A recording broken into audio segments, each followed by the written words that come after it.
नागपूरमध्ये एक धक्कादायक घटना समोर आली आहे। घरगुती वादातून संतप्त झालेल्या पतीने आपल्या पत्नीवर जीवघेणा हल्ला केल्याची घटना मोहननगर परिसरात घडली। मिळालेल्या सविस्तर माहितीनुसार ही घटना नागपूर शहरातील गद्दी गोदाम परिसरातील मोहननगर लालका बगीचा येथे घडली। आरोपी पती पठिनेश याने घरगुती वादातून आपल्या पत्नीवर कोयत्याने हल्ला केला। या हल्ल्यात महिला गंभीर जखमी झाली असून तिला तातडीने रुग्णालयात दाखल करण्यात आले।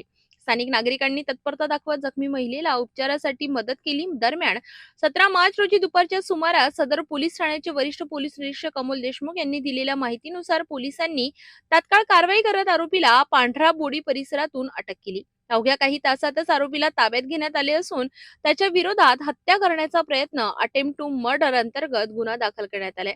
सध्या या प्रकरणाचा पुढील तपास पोलीस करीत आहेत। सकाळी 12:30च्या सुमारास आम्हाला माहिती मिळाली की सदर पोलीस स्टेशनच्या अंतर्गत खालाशी लाईन परिसरामध्ये मुस्कान आदित्य उईके वय 20 वर्षे या महिलेला तिचा पती आदित्य रमेश उईके याने चाकूने गंभीर स्वरूपात जखमी केलेला आहे।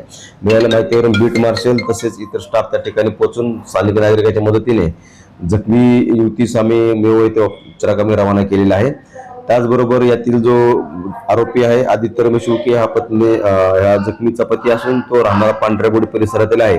घटना करून तो पांढऱ्याबोडी परिसरामध्ये निघून गेला होता। त्यानंतर आम्ही मजरी पोलीस स्टेशन व सदर पोलीस स्टेशनच्या पथकाने त्याला त्या ठिकाणी ताब्यात घेऊन पोलीस स्टेशन आणलेला आहे।